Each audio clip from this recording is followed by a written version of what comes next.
The beauty of nature never gets old. It amazes me each and every day. It is November 10th, 2020, and it feels like a summer's day.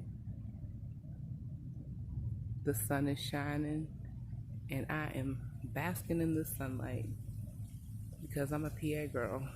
I know it's not going to last long, but it feels so divine.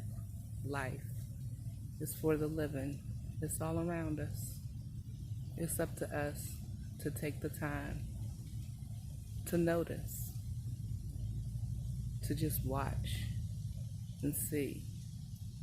I'm watching the leaves fall from the trees, the sun shine through the clouds, children laughing and playing, people walking around, just enjoying the beauty of nature, one of life's simple pleasures. And it's free, but it's so priceless. Hope you're enjoying the day, wherever and whoever you are. Peace, fam. Love and light.